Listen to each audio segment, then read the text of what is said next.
주님은 땅에 남게 될 제자들을 바라보시면서 이들이 얼마 지나지 않아서 어렵고 힘든 상황에 직면하게 될 것을 환히 내다보고 계십니다. 1, 2절을 보면 앞으로 이 제자들이 어떤 일을 당하게 될지 그 힘든 현실에 대해서 예고하고 있는 그런 단어들을 몇 가지 살펴볼 수 있습니다. 첫 번째가 뭐냐? 실족. 믿음을 갖고 있는데 주님께 3년이나 훈련받았는데 자빠지고 넘어지고 시험 드는 거예요. 실족. 또 어떤 일이 있습니까? 출교. 유대 사회, 유대 신앙 공동체 쫓겨나는 걸 말하는 거예요. 추방당하는 걸 말하는 거예요. 그뿐만이 아닙니다. 더 세져요. 심지어 너희를 죽이는 자, 다시 말하면 제자들 가운데 몇몇은 순교당하게 될 것이다. 이런 소리를 여러분이 만약에 주님이 떠나가시면서 여러분에게 하셨다, 그리고 여러분 그 소리를 들었다 그러면 어떨 것 같습니까? 6절에 보니까 제자들이 이렇게 반응합니다. 도리어 내가 이 말을 함으로 너희 마음에 근심이 가득하였도다. 그냥 조금 염려하고 걱정하는 게 아닙니다. 잠도 못 잘 정도로, 불면증 생길 정도로 완전히 짓눌리고 두려워하고 절망하는 분위기를 근심이 가득했다 그런 겁니다. 한마디로 말하면 근심 충만. 예수 믿는 사람, 주님을 3년 동안 따르는 사도급 제자들인데도 근심 충만 상황입니다. 아마도 오늘 이 예배 자리에서 예배를 드리고 있는 성도님들 중에 이런저런 인생의 문제들, 복잡한 가정의 관계적인 직장의 학교의 이런저런 문제들로 완전히 짓눌려가지고 절망하고 침몰하기 일보 직전의 상황으로 그래도 예배는 드려야 되겠다고 나오신 분들이 분명히 있을 것입니다. 생명을 갉아먹는 중한 질병 때문에 완전히 난 모르는 고통 속에 밤새워 투병하다가 여기 또 겨우겨우 나오신 분들도 분명히 있을 겁니다. 그런데 7절에 보면 이런 상황에서 주님께서 제자들을 그저 위로하는 종교적 위로의 말을 넘어서서 좀 뚱딴지 같은 말씀을 하십니다. 여러분이 한번 읽어보십시다. 시작.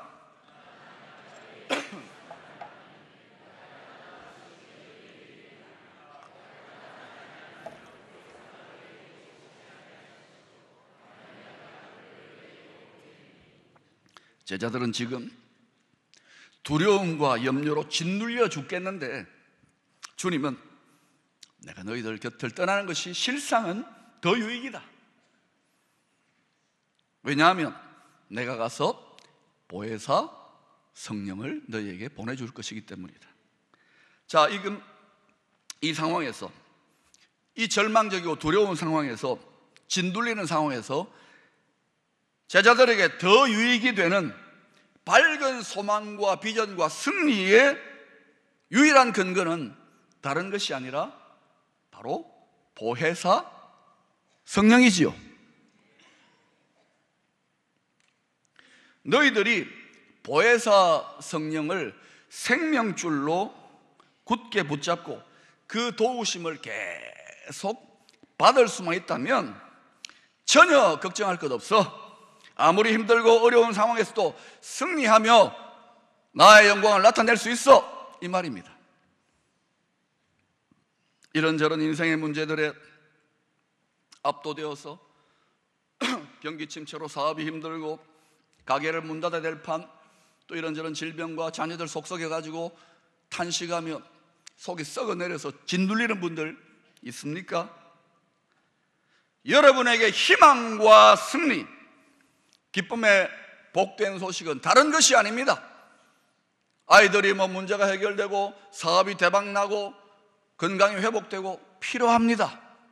그러나 그보다도 더 근본적이고도 우선적인 여러분의 희망과 승리와 기쁨의 복된 소식은 바로 주님께서 보내신 보혜사 성령입니다.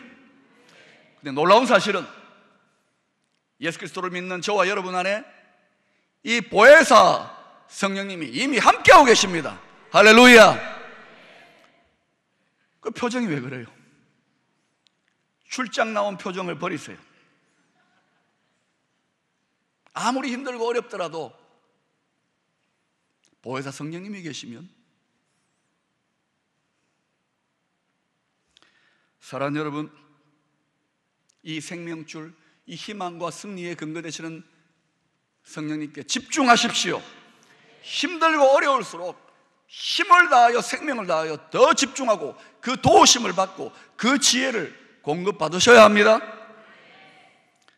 그러면 근심의 상황이 역전되고 문제가 풀어지고 최악의 죽는 경우라 하더라도 영원한 하나님 나라에 대한 소망이 충만하여 하늘나라로 가게 됩니다. 할렐루야. 자, 그렇다면 믿는 자 안에 거하시는 보혜사 성령께서 어떻게 우리를 도우시고 역사하시느냐, 이것을 좀 구체적으로 알 필요가 있습니다. 첫 번째로, 성령님은 이 세상의 잘못을 책망하는 사역을 하십니다. 우리를 위로하시고 사랑하시고 눈물도 닦아주시지만 8절에 보시면 그가 와서 죄에 대하여, 의에 대하여, 심판에 대하여 세상을 책망하시리라. 성령님은 분명히 책망하시는 사역도 하십니다. 이 책망한다는 헬라어 단어는 엘렘코입니다. 한번 따라서 엘렘코. 그 뜻은 밝히 드러내다, 폭로하다. 시대가 하나님을 더욱더 대적하는 악한 시대가 될수록 어떤 나라나 어떤 지역이 하나님의 진리를 더욱더 대적하는 그런 지역과 나라가 될수록 성령 충만한 교회와 성도들을 핍박하고 더 많이 미워하게 되어 있습니다. 그것이 교회 역사 2000년의 역사입니다. 저 위쪽 동네에 왜 그렇게 한 20만 되나요? 또는 몇십만 되는 지하 성도들을, 지하 교회를 색출해가지고 강제 수용소에 보내거나 아니면 그 증언을 들어보면 상상을 초월하는 핍박과 고문을 가하거나 왜 죽일까요? 폭로, 밝히 드러내는 엘렘코 할까봐. 성령 충만한 교회와 성도들이 일어나면 안 되잖아요. 그래서 그러는 거 아닐까요? 진리의 영이신 성령님, 세상을 어떻게 책망하시는가? 첫 번째, 죄에 대해 책망하십니다. 9절에 보니까 그 모든 죄의 핵심이 뭐냐? 하나님이 보내신 구원자 예수 그리스도 믿지 않는 것이 가장 큰 죄랍니다. 세상의 논리, 세상 법으로 보면 정신 나간 소리입니다. 하나님 실수한 겁니다.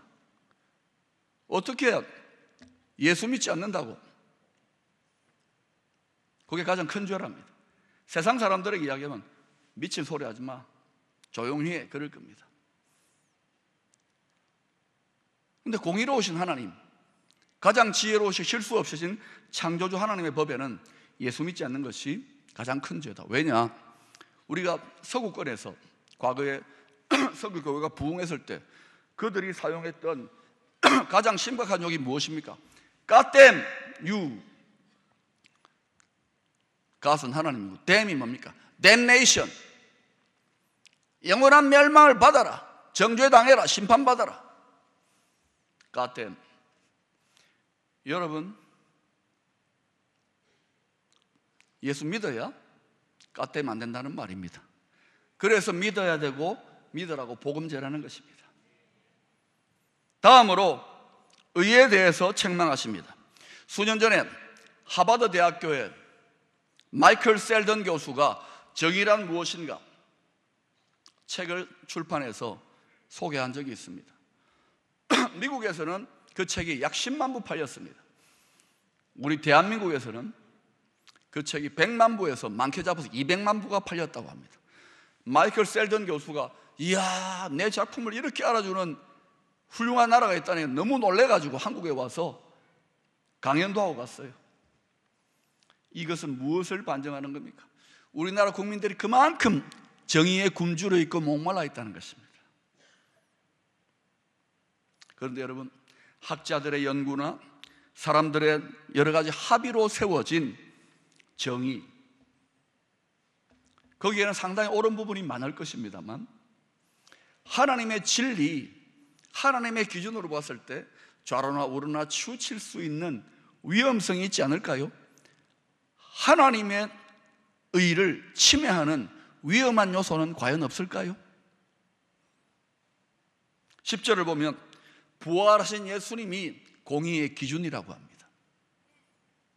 이것을 부인하거나 대적하거나 하는 것에 대해서 성령님은 그 의를 책망합니다.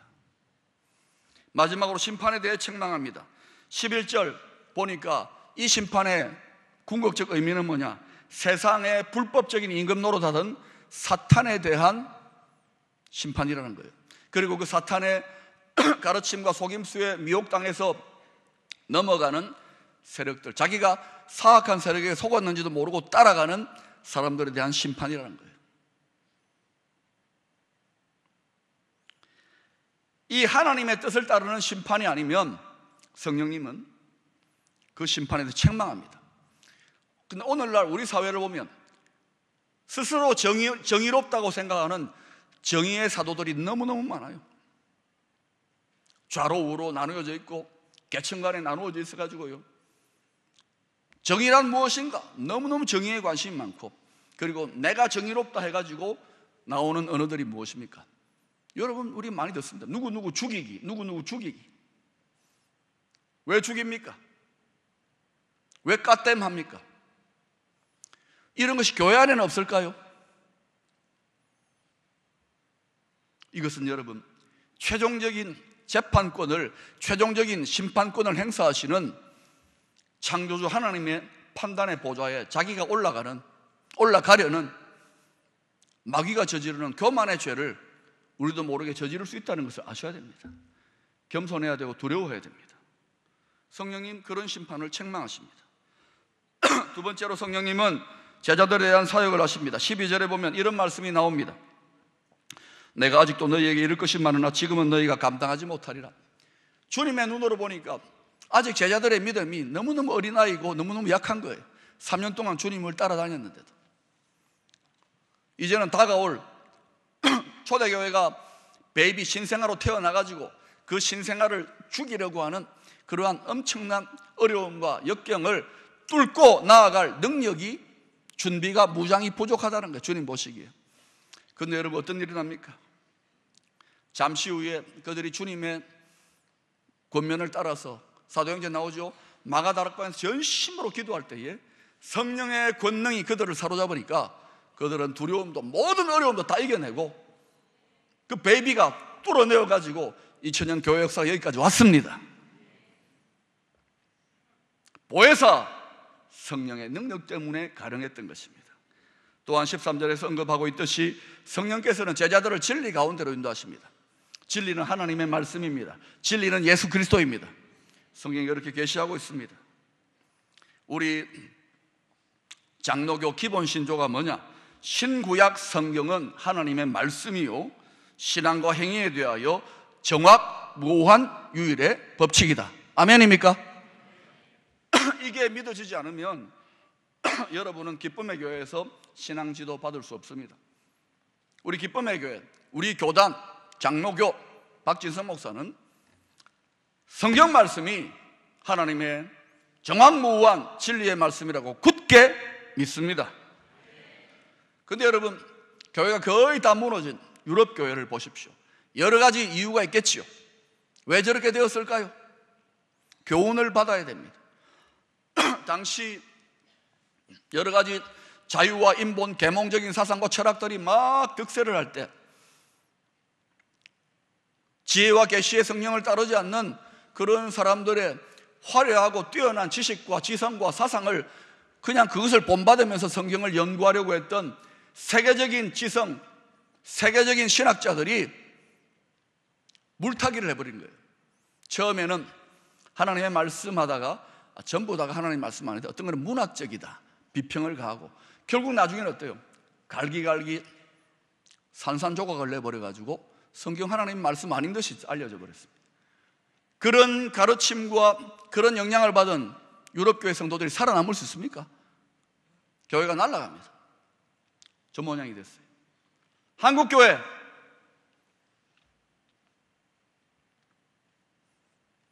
어떻게 하면 무너뜨릴 수 있을까요?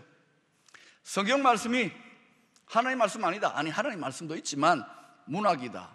이렇다 저렇다. 여러분, 성경을 제대로 깨달으려면요, 제 아무리 하버드 아니라 뭐 세계적인 우주적인 최고의 박사학위 10개를 가진 사람이라도 성경의 원저자이신 진리의 성령님의 조명과 도우심을 받지 않으면 엉터리가 됩니다. 맞습니까? 저자가 무슨 뜻으로 이것을 썼는지를 진리의 성경을 우리가 알아야 되지만 성령님의 도우심을 받아야 됩니다. 오늘날 교회와 성도들을 어지럽히는 이단 사이비들 다 성경, 진리, 성경을 주장합니다. 그러나 그들은 진리의 성령님의 도우심을 받지 아니하고 자기들 자의적으로 해석해서 엄청나게 많은 영혼들이 속임수를 당합니다. 잘 믿어보려고 하는 자들이. 그러니 여러분, 보혜사 성령을 통하지 아니하고 특히 똑똑한 분들 조심하십시오.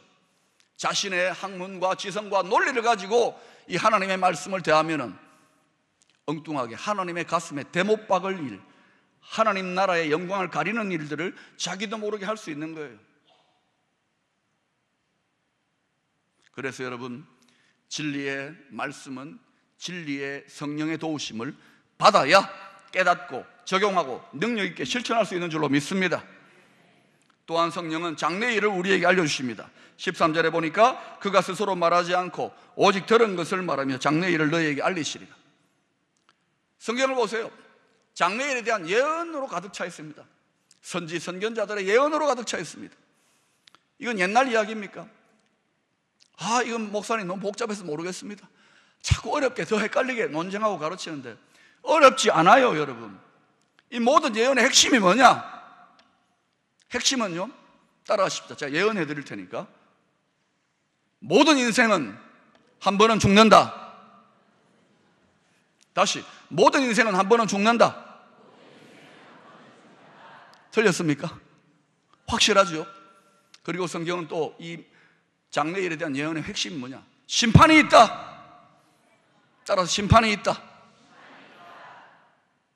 심판이 있습니다. 그리고 이 심판의 진통을 이기고 나면 영광스러운 하나님 나라가 세워진다. 아멘. 길어서 따라하지 않네요.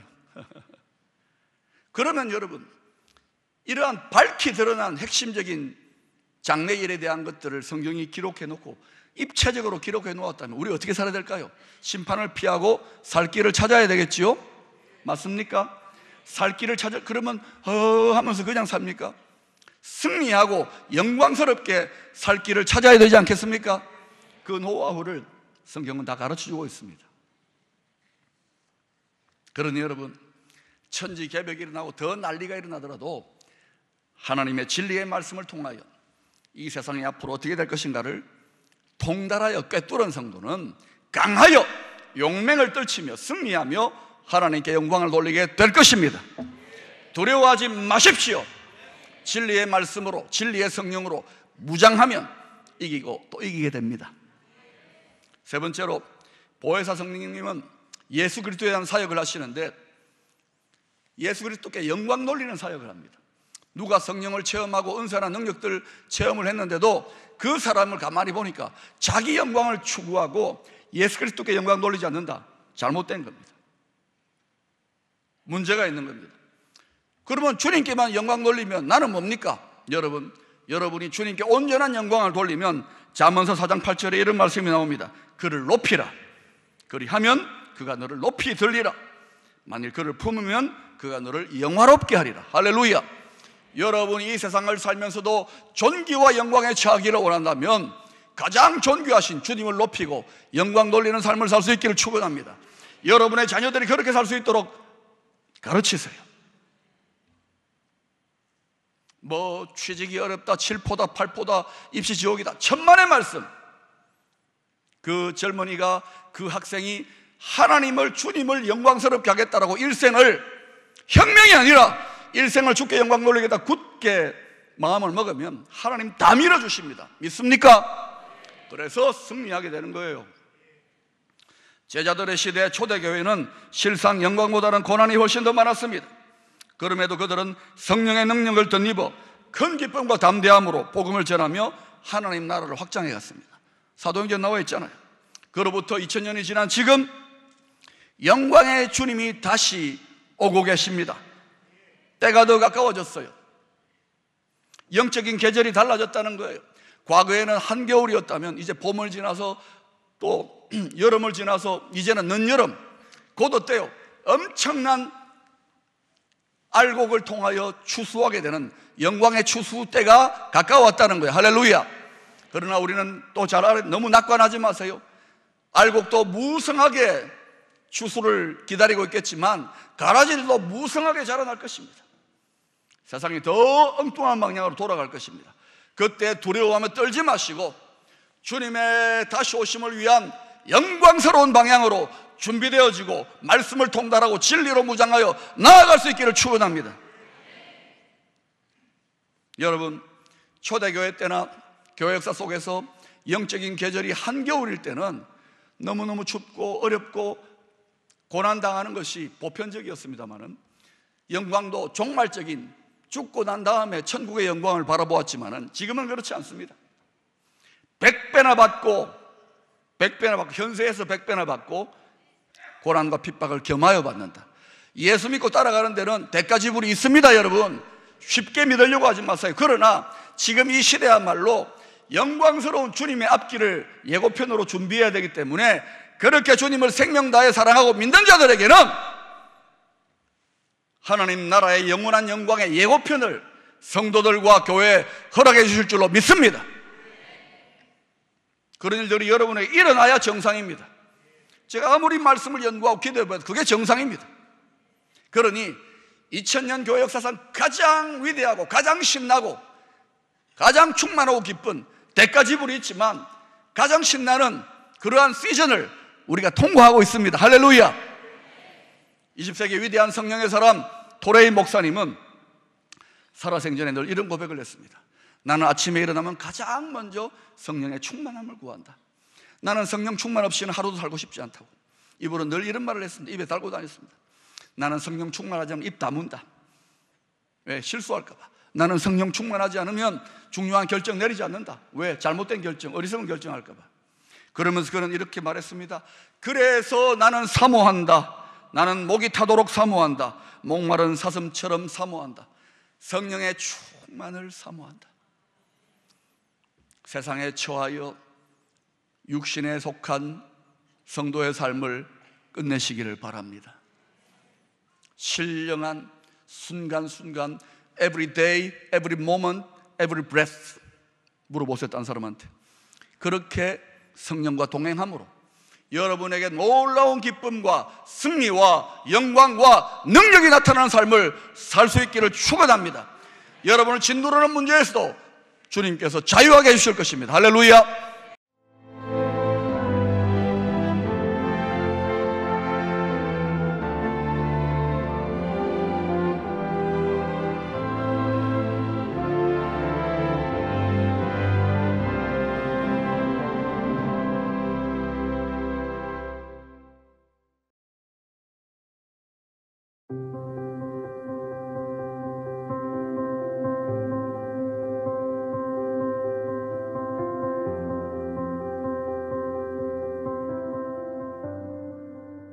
당신은 우리를 당신을 향해서 살도록 창조하셨으므로 우리 마음이 당신 안에서 안식할 때까지는 편안하지 않습니다.